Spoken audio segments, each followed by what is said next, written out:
Let's get started. We have a special guest tonight, but before we bring him up, let's see if there's any announcements. Anybody have any gigs or events coming up they want to talk about? Simon? I have an album coming out called Based on a True Story. I have an album coming out called Based on a True Story. I have an album coming out called Based on a True Story. I have an album coming out called Based on a True Story. It's coming out tonight on topbillion.bandcamp.com. Topbillion.bandcamp.com. Topbillion.bandcamp.com. Okay. Thank you. Who else? Anybody else? In the back. Let me get you the mic.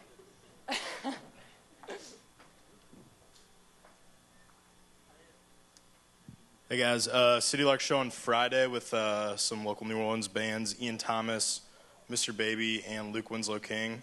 Cafe Britannia, 9 o'clock, $5 to get in. It's going to be a good show. See you there. Thank you. Anybody else?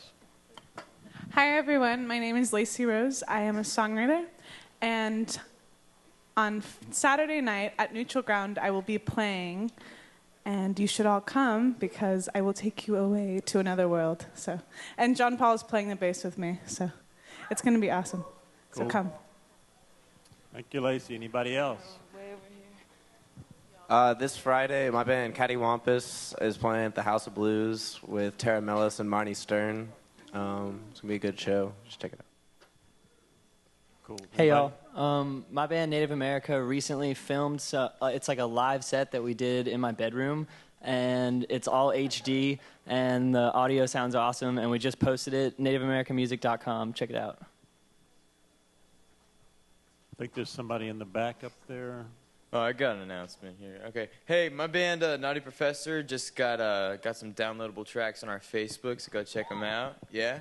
Some pretty funky shit.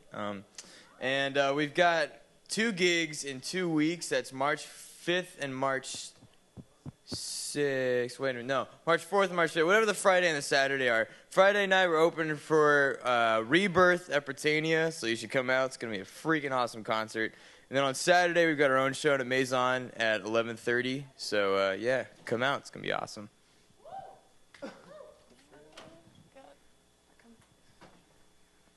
What's up, y'all? We got a show. That's E Company has a show at 10 o'clock on Friday night at the Maple Leaf with Gravy. Come out. Come get down.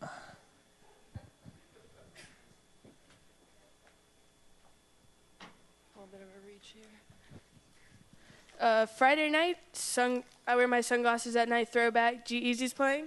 Free drinks at the door as usual when you say my name, Amy Pertweed at the register. Also free drink cards if you want them.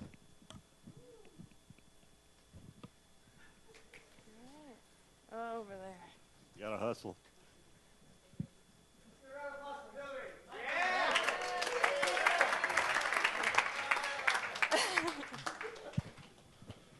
This Friday at Wild Ringery at Tulane, we have this hip hop triathlon competition where we putting MCs to the test, like pretty much. So it's free, you know what I mean? Check it out, rap battles and all that good stuff. Yeah. Anybody else? It's at 9:30. It's gonna be awesome. It's at Wild Ringery at Tulane. That's it. All right. Now we. Josh. What's up, y'all? My name is Josh. In retrospect of hip-hop, the Lyricon Showcase is actually taking off pretty well. We got a date March 24th at the Hallowolf. It's featuring a lot of hip-hop acts around New Orleans. And here, actually, we got Top Billion, Lyrics to Lyricists. Myself, Mastermind, just got on today. So we're still even looking for even more hip-hop artists and spoken word poets. So please come talk to me. You can also follow us on Facebook, Lyricon Showcase, and on Twitter for more details. Thank you. Thank you, And Josh. it's really cold in here. Oh, yeah. Raise the temperature. Anybody else? So we're sending out emails to parents, alumni, and applicants about the forum being broadcast live, and it's on the site. So beware. Also, if you wouldn't mind closing your laptops while the speaker is here, that'd be very nice of you. And I'm going to welcome John Paul. He's going to tell you about the new website and a few other things. John, thank you very much. Thank you very much. 1, 2. Round of applause for the big dog, everyone. John Snyder. Still John Snyder. So what we have here is a simple tool. I feel like Steve Jobs. Simple. Easy. What we have here is a simple tool for people to submit things to form. If you don't want to say your announcement out loud, I don't know why, but you could submit right here. Don't worry, this is not optimized for Firefox. It looks better on Chrome. We also have suggest a speaker and suggest a topic, and you can see a list of the upcoming forum guests that we're having. In addition, you can follow us on Twitter on our Get Informed Twitter account, where there's a lot of fun stuff going on, and as Twitter said so eloquently, join the conversation. So check it out. Oh, and if you don't memorize this URL, it's in your email on the email blast I did last night about this forum, so you can find it that way. That being said, we are here for one conversation tonight, and that is with a very special guest. This man has co-founded 2 music publishing companies, is an entertainment consultant for industry specialists, artists, focusing on all sorts of aspects that we care about, entrepreneurship in music. He also is the vice chairman of NPR's Nashville affiliate. The list goes on and on. I'll let him tell you about it. Please join me in welcoming Kerry O'Neill.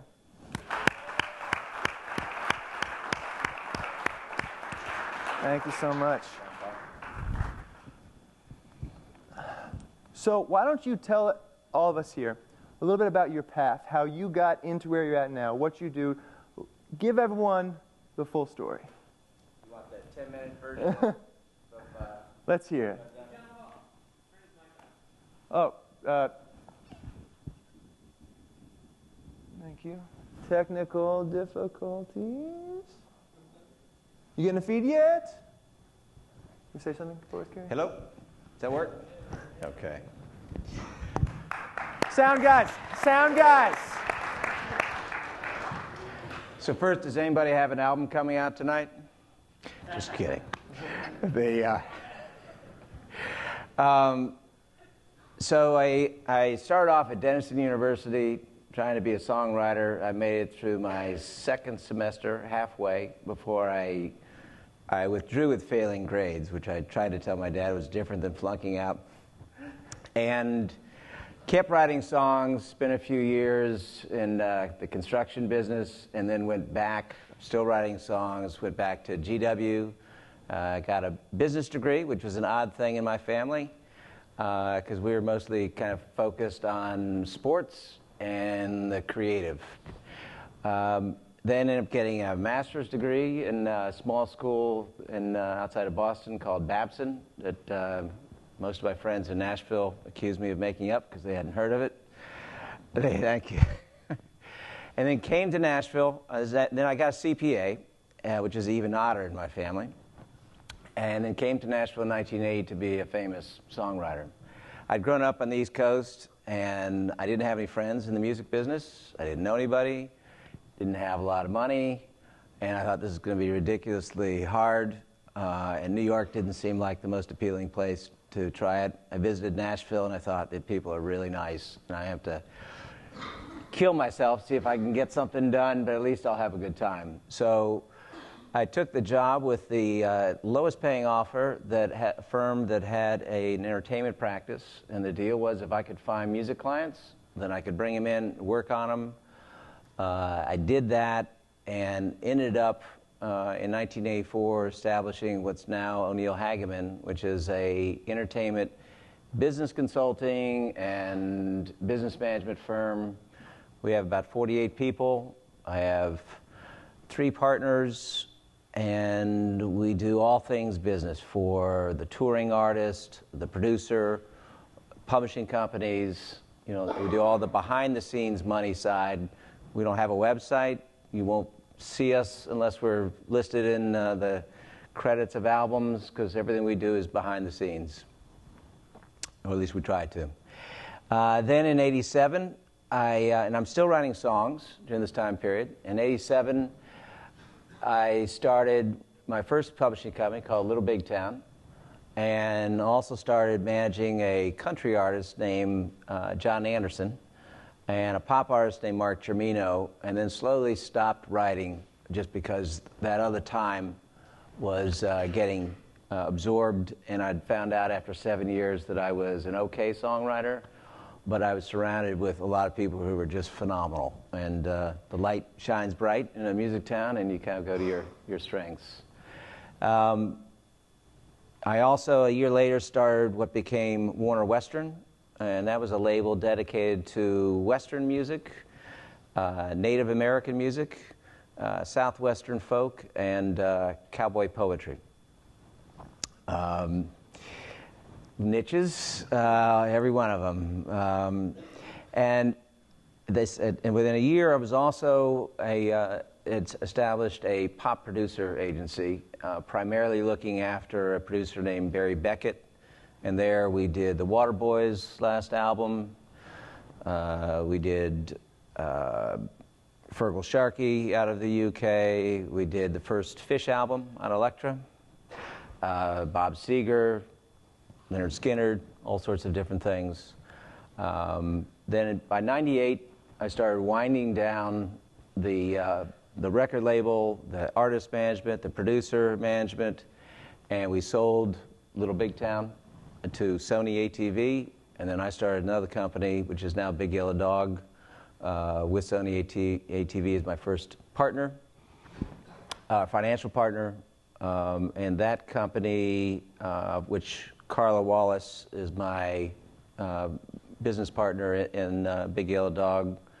We won a Grammy last Sunday. That's right, Grammy. Grammy winner right here. For Best Pop Song, a song called Need You Now by Lady Antebellum. And it was also a double Grammy. I got a Grammy for a country song also. So obviously, as you can tell from my story, I didn't write the song. But our writer, Josh Keir, is a great writer, and it's a pleasure to be associated with writers like that. So my days are spent working on developing our publishing company, working with our writers, finding opportunities on one hand, and then as a consultant working for artists and other publishing companies, other entrepreneurs, and helping them to kind of figure out their way. See, so just from that little blurb, you're really a Swiss Army knife of the music industry. I mean, you've done a lot of. I have. I've tried to get down to two things, but at one point I had a lot of things going on with it. We spoke a little bit earlier about the idea of a niche, and a niche market. Could you talk a little bit about how that informs your business plan? Yeah. In the conversation I had with John this afternoon and Billy this morning, what I was focusing on trying to communicate my experience is that to try to compete with a Sony or an EMI on their terms doesn't make a lot of sense for the entrepreneur. You have to approach what you're doing from your position of strength.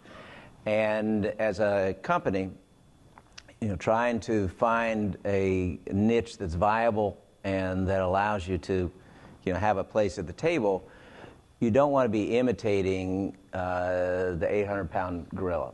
They can always outspend you. They can always, have more capital. But they're typically driven by a profit formula that focuses them on what they can see in the near term.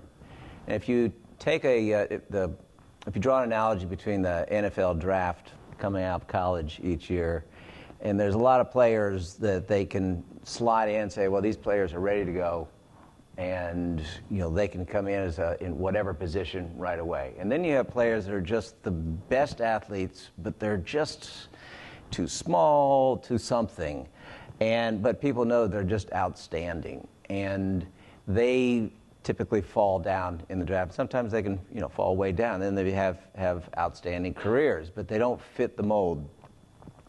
As a publishing company, we're looking for the best talent and not looking for the best talent that's necessarily right there that fits what's happening this next 6 months, because that's usually something that is apparent to a Sony, apparent to these larger companies, and that's really not what we do. But we're looking for those people that are just phenomenal, but they don't necessarily match up with what's happening right now. And then our job is to work with that band, he or she, and figure out how to help them to hone their skills and move into the market. Either the market a year from now is going to be different than it is today. So even if you're signing people that match up with the market now, by the time you're bringing something into it, the market's changed. So you might as well err on the side of the best talent and not worry as much about if it matches up. And that's really been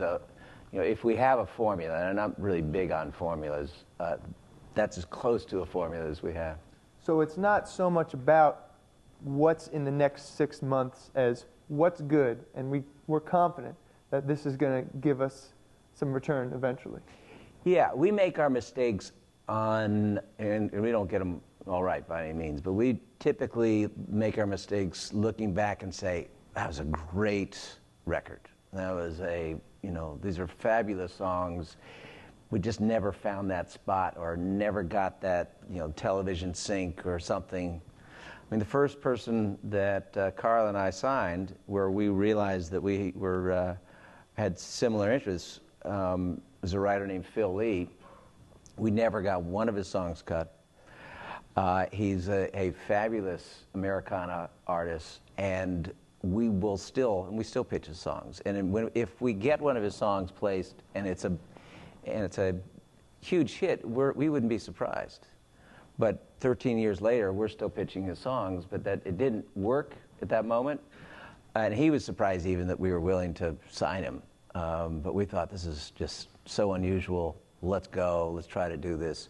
Most things go longer than a year when you're trying it, usually several years. But we don't want to make our mistakes by imitating and doing what everybody else is doing and saying, oh, that must be good because everybody else is signing writers just like that. That said, could you speak to the environment that it is now in the industry? Is there a place for both the big Sonys and the niche markets? Are we going to see a replacement of the Sonys by niche markets? Yeah, I don't think so, and I wouldn't. I hope that wouldn't be the case. When John and I were speaking today, I drew the comparison to the large networks, ABC, CBS, as compared to the cable channels, Comedy Central, is that you don't have to be on an ABC or CBS program to be a star, to become a star. You can be Jon Stewart. You can be on Comedy Central and launch a career that's just as viable. And that's what I think is going to happen in the music business. Is there's just other tools, but I think they complement. I don't think they necessarily replace. So we're not looking so much at a creative destruction as much as a creation of various paths for various types of talent to be cultivated. Yeah, there's a lot of people that who basically rail against the majors and pronounce them dead, and it's I guess it's good fun to do. Business-wise, it doesn't make a lot of sense, and I don't think that's the reality. And there's a lot of very, very smart people running those labels, people who are good, custodians of the intellectual property there, and they have a difficult job, and they're also our partners. There's more reasons to collaborate than there is to simply just find reasons to go into head-to-head competition. I see. As someone who's built a lot of teams, could you talk about what you look for, maybe from a songwriter perspective, but then also as a business partner perspective? What are some of the traits that you think make someone successful in this industry? I don't know if there's a single thing, because everybody's so different. I can only say that for me, my experience, because I've had a lot of partners, and everything that I've done that's been successful, I've done in collaboration with other people, just so I can, from my point of view, I'm looking for people that have skills that either I don't have or that they have them in a degree that is just, outstanding. And then, I may have a specific contribution in terms of getting something going and then being able to help to create the culture. But I try to find really good people and then not compete with them, and and try to be in a complementary role. But there's no fixed formula. If you look at your friends growing up, if you have 3 or 4 best friends, they're all different. It's not like you look at it and say, oh, what's a best friend supposed to look like? They're the people who irritate you the most, I guess. That would be the definition of my best friend. So, sorry. See, I was curious to know how you consider pairing a songwriter with an artist. What is your process for deciding, you should be working with this person? I feel like you'd get a lot out of this.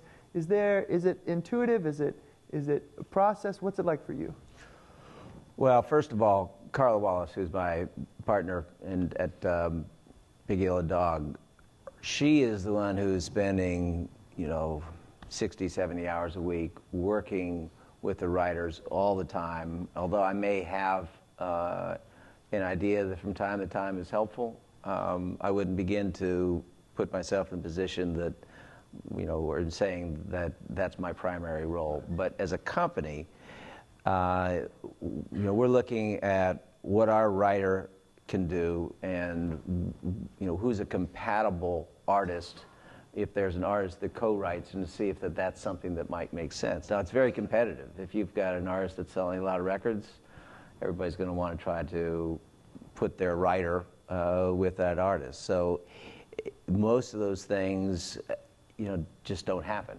And so our way of doing it is that we look to establish our writers on their own as writers, and that those songs drive the demand by the artist to write with them. They're saying, that's a great song, and then if the artist looks at it and says, I'd love to write with that person. But we don't really go at it from the political point of view. Again, maybe if you're a larger company, you have a different approach, but ours is really based on the songs being so great that opens the door. I see. You've worked with a lot of entrepreneurs. You've worked with a lot of artists. A lot of people in this room are starting their own management companies, starting their own record labels. We're getting our feet wet in the industry, as it were. What are some of the pitfalls you've seen? What are some of the mistakes that you see that are textbook, or just that your experience has led to know isn't going to work out? Well, we were having this conversation earlier on. Most of my day is spent in direct one-to-one dialogue with people, or it's a small group. And so I'm able to absorb all the facts of what that person is dealing with, what genre, what their role is. And so it's much easier for me to customize my advice into something and say, well, here's, in this situation, here are the things that I would be careful of. But in a general way, I would say that if you find yourself in a situation where there's some real opportunity, and you've developed a relationship, whether on the business side with a band, either in management or in helping them to get songs placed or something, you certainly want to educate yourself, and that's part of the reason for the program. But if you plan on success, you want to make sure that the ideas and the proposals you make are ones that don't break up upon success. Somebody in here is going to have some success. Many of you might have various degrees of success at different times. I hope all of you have success. And of course, success is measured in a variety of different ways. But when you do have something that works, you don't want to have then been so overreaching in your application of your business skills as compared to somebody else who may not have has a tremendous amount of creative talent, but not the business skills, where then a year, 2 years later, they realized that you had essentially proposed a deal that wasn't fair. There's nothing more satisfying than being in business relationships with creative people, whether it be writers or artists, that go on 5, 10, 15, 20 years.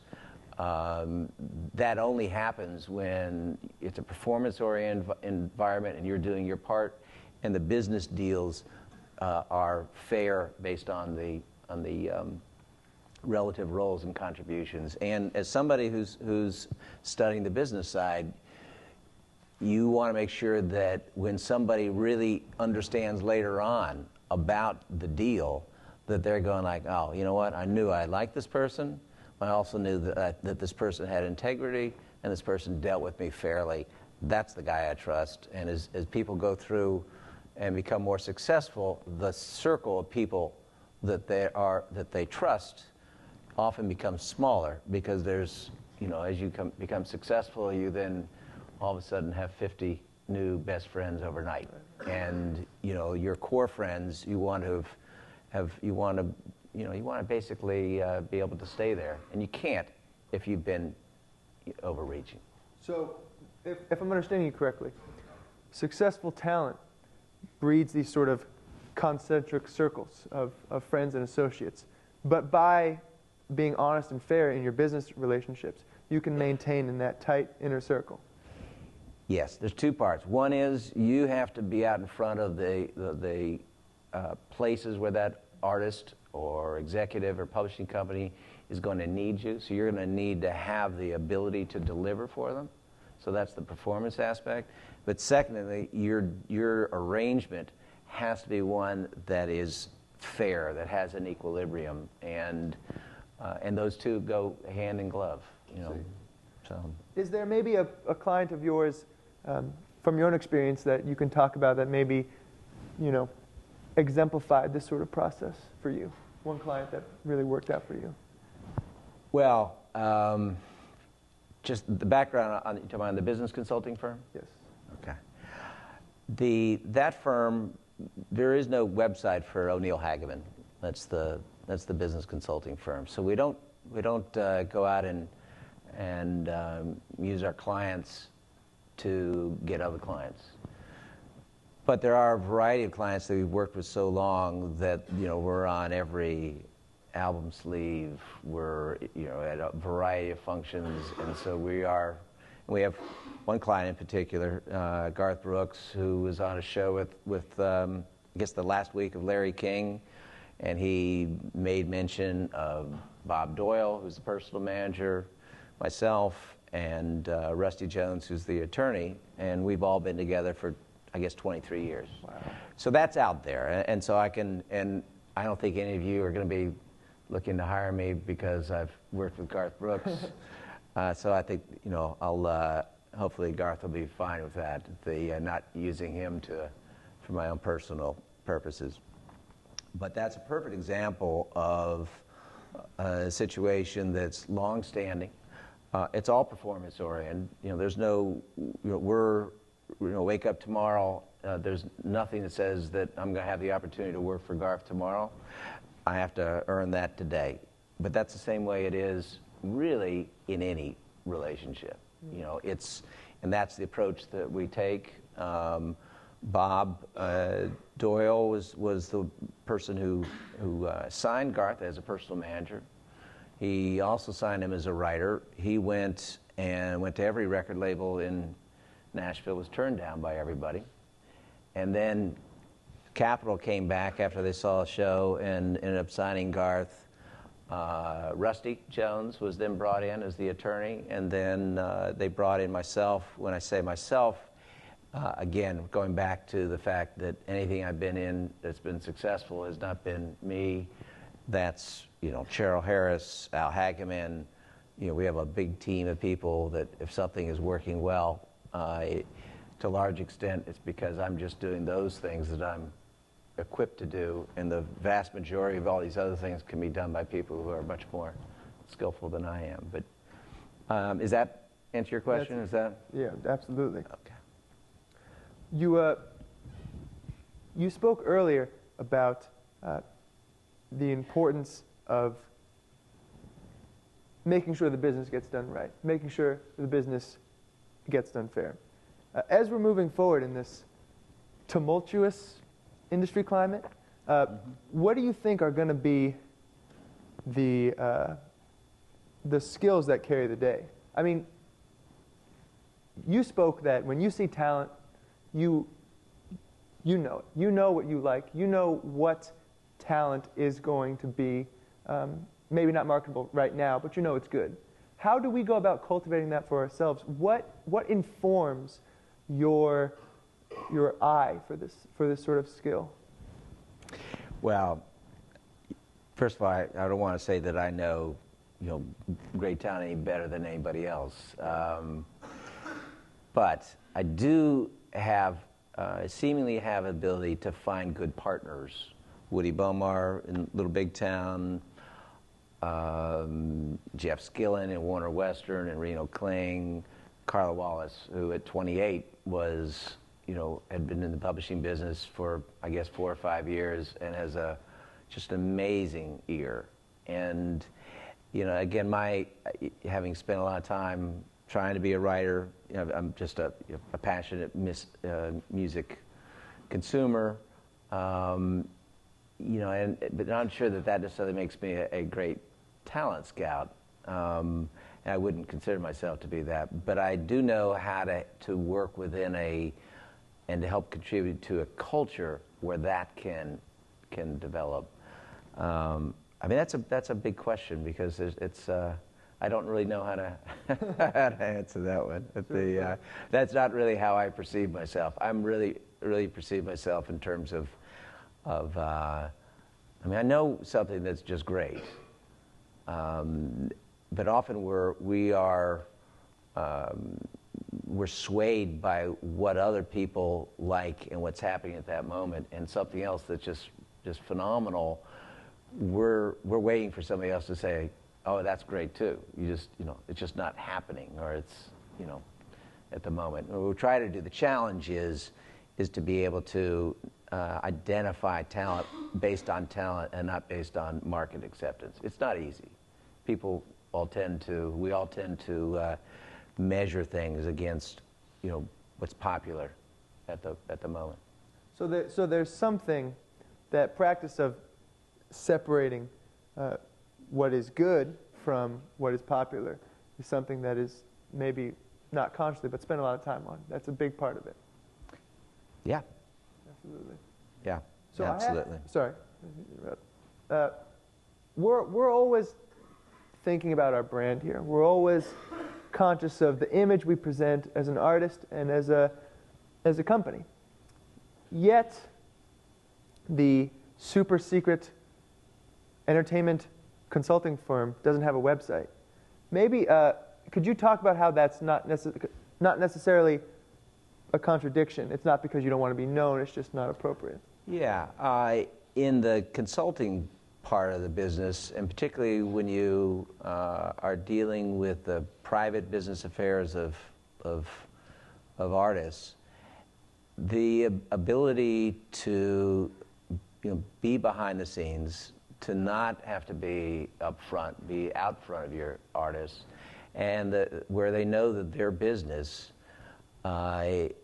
once it comes into your company, it just stays there and it goes nowhere else. Mm-hmm. There's a tremendous value in that, and if you can build that up, then that also creates a place where people can do business and not feel that everything they're doing is just out on the street. Mm-hmm. So, I can tell you a little bit about the team of Garth, but I wouldn't, if I told you about some of the business things of Garth, that may,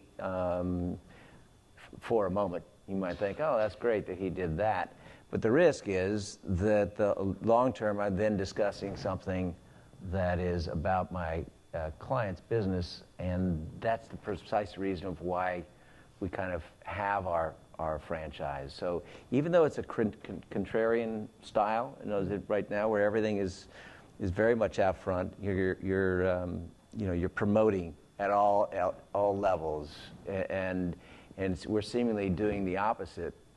It's just that the most valuable thing for us is somebody else telling one artist to another, saying, these are the guys you need because they know how to do this and they know how to negotiate these deals, and you can trust them. And I know that most people probably have websites, and there's nothing wrong with that. And there certainly could be an element of laziness there that we don't need it, and we don't want to sustain it, and so we're just not even worried about it. If we have one 2 years from now, it'll probably because there's some element that is helpful to our clients, but I'm not sure it'd be a public site. I see. This room is, besides being filled with a lot of artists, we have a lot of people who are looking to get jobs in the industry, a lot of people who want to go and make their living with music. What are some of the things that you could be looking for in graduates in the next couple of years? What are some skills that you think are going to be important moving forward? Well, I'll give you an example. At Big Yellow Dog, we've hired 2 people in the last 18 months. One of them right out of college. She came in and was our admin person, helping on putting all the songs into the system, helping on film and TV, pitching. And at that same time, we had 2 outside song pluggers complementing what Carla, my business partners, does, and decided to, after a year, to shift that emphasis on the complementary pluggers to one person. And so then we hired our admin person, who's 22 years old, to become a full-time creative person. Now she has to learn the catalog. She has to learn, who everybody is. It's a big job. It'll take some time, so it's an investment essentially in the youth movement, because at the same time that we're building opportunities for our writers, everything is changing. So we're constantly trying to get young, as at the same time we're trying to create opportunities for our more experienced writers. Then that opened up her job. It was at the admin level, and a young lady who was an intern had one more semester to go, and we offered her the job, and she's then finishing up her last semester over, I guess, 2 semesters in the evening. And then she's also learning the catalog, also going out, seeing bands, seeing what's going on, learning the catalog, but being in that administrative role of all the business side that goes on with a publishing company. And then part of her role is also casting songs, assisting in that part for film and TV, and tracking where the opportunities are, what's happening, and and what we try to, for instance, there's a song that came into the door from a band that we did a record on in December. Should be finished, I guess, in April. And they had a song that seemed perfect for this new automobile that came out. So her job was to find out who the ad person was and that could make a decision and hear the song, and we essentially helped her in terms of the general places to start, but she had to figure out how to get in the door, because I don't know the person who's the head of music for X. I think it's Chiat Day in San Francisco, but she had to figure it out for herself, and that element, that ability to kind of understand what you're doing and then drive it, that's our gamble, is that with her, is that we think that she has that ability, and then she'll learn a variety of other things, but the part that we can't teach her is that I guess they call it in Nashville. I hadn't heard when I had come down from Boston, but they call it want to. It's just that something where you're just, because it's what you have to do, you're just willing to just drive it. And, that part you have to have. Particularly, when I came to Nashville, I mean, I knew I wasn't the smartest person coming into town and trying to be in the music business. And, you know, I'd gotten my SAT scores, and they weren't, you know, Harvard wasn't calling for Kerry O'Neill and saying, please, you know, come to Harvard. But at the same time, you know, through sports and other things, I knew that if it came down to just tenacity, I thought, that's a battle that I'll take on. Unbeatable.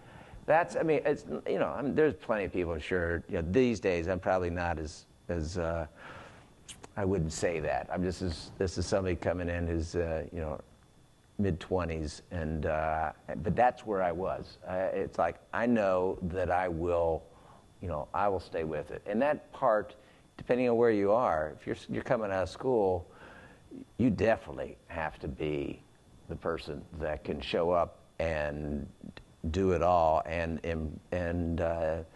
you know, not fade away in the process of long hours and just the commitment, because you don't have the experience. So you can't compete with somebody in experience. You have to compete with somebody on the level of passion, tenacity, focus, remembering everybody in the room, all those key things. So. You used the term earlier, song pluggers. Could you maybe talk to some of the students who aren't familiar with what that sort of job entails? Well, Carla is my equity business partner, but she's also the GM and the chief song plugger, meaning every day she's listening to all the songs as they are coming in, and she's casting those songs for artists, having meetings with producers, artists, A&R people, managers, sending songs by MP3 to various artists that we've developed a, you know, strong relationship with, getting them to listen to the songs as they're preparing to cut their records and competing with every other music publishing company. And she's phenomenal, you know, at that. And I mean, as a independent company, you know, we celebrated 13 years, 13 #1 records. I've never pitched a single song that's been a #1 record. So, I mean, that's pretty much the best way for me to describe where I would attribute the success from that part. The song plugging is an exercise in creative skill of identifying talent, a true passion for songs, and then a tenacity that is amazing, because 95%, if not more, of the songs that you pitch are turned down. Wow.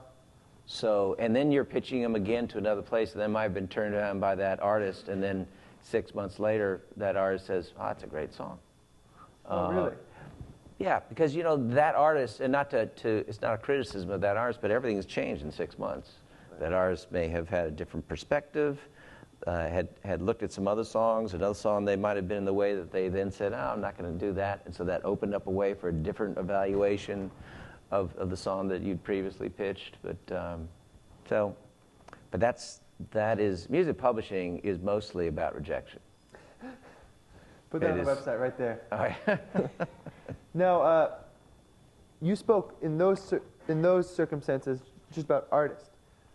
Do you also plug to TV companies or film productions? What's the scope of the plugging of the songs? Yeah, we've also had songs on, is it Ghost Whisperer? Is that at Grey's Anatomy, Army Wives.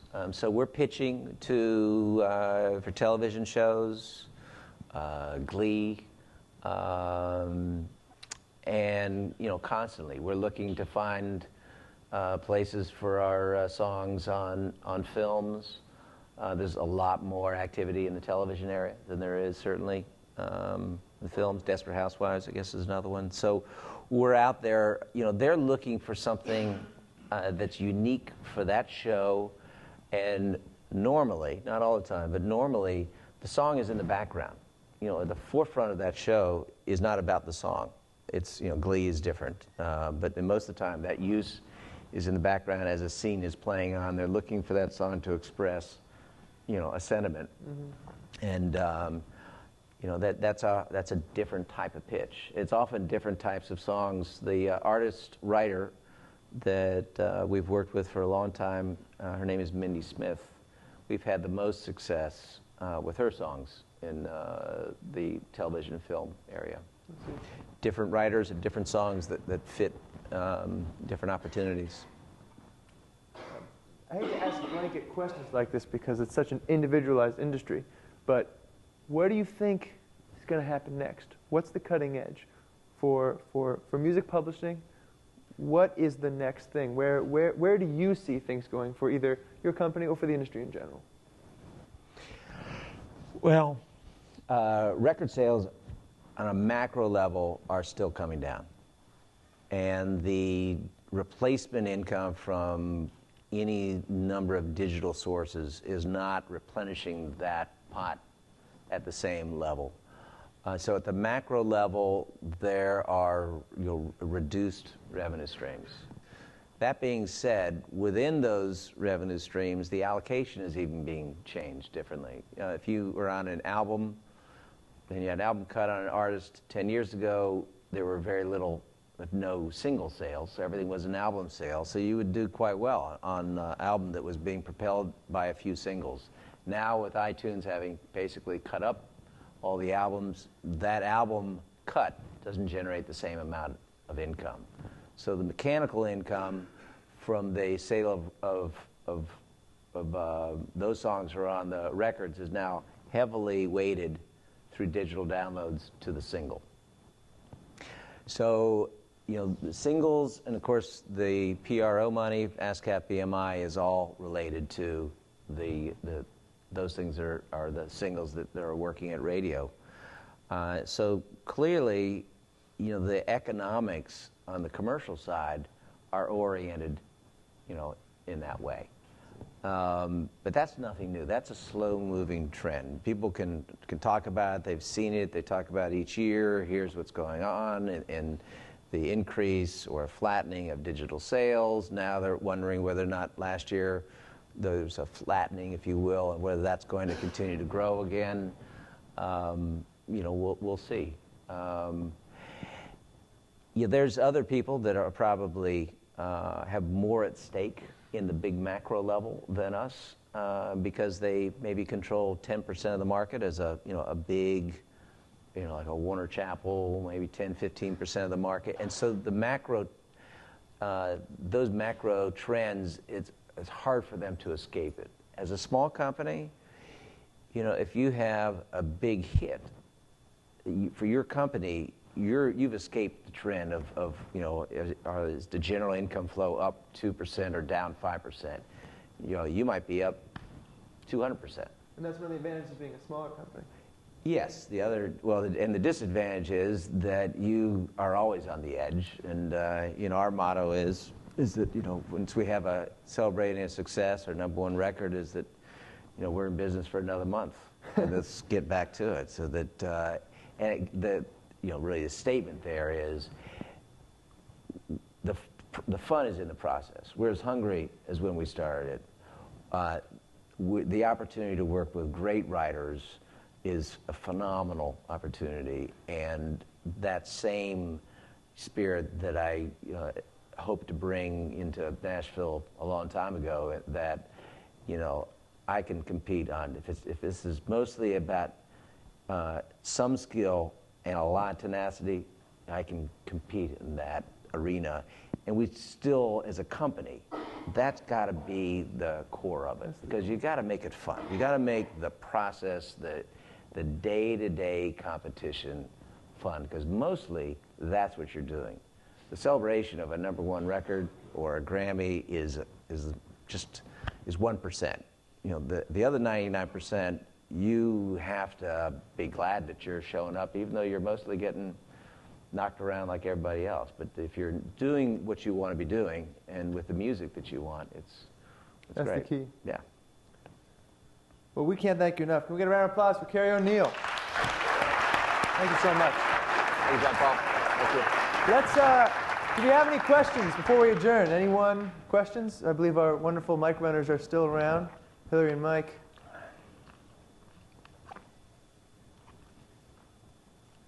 No questions? There you go. We got one right back there. You have a show this Friday, is that right? Saturday. What kind of music is it? That's a good question. I'm still trying to figure that out. what kind is it, John Paul? I think it's post-hominous. It's afterlife. Afterlife. Okay. Cool. Right. How do you think if you were to go to New York or LA, you would have had a similar experience, or your career would have been as fruitful? Well, I had an offer to go to LA early on, like at 83. And, Nashville is a really easy place to live. And so I choose to live in Nashville. I travel a lot. I just got back in January. I spent 5 days in Stockholm, 2 days in London, 5 days in Cannes for this, a conference called MEDIM, which is an international publishing conference. That was my 24th year doing that. Then was out in L.A. We have a songwriter who's top line lyricist, singer, working with track writers in L.A. She's from South Africa and is close to getting a record deal, pure pop. We don't say, hey, we can compete. We'd rather make our attempts and let the success of whoever we work with kind of speak for itself. But those are great music towns. I mean, if I had, if I'd lived in New York, I have a lot of friends in New York, and I'm sure I would have found myself surrounded by, great people, outstanding music people who, I would have built a community primarily there or in L.A. My oldest friend from age 2 he just sold Napster. He was the CEO of Napster. There's high quality people, all over the place. So I don't think it makes any difference. I think if it's just where it resonates. If LA seems like the right spot, then I would go there. Thank you so much. Yeah. Any other questions? Not missing anyone? Well, if that's the case, Kerry, Neal, thank you for coming out. All right. Thank you.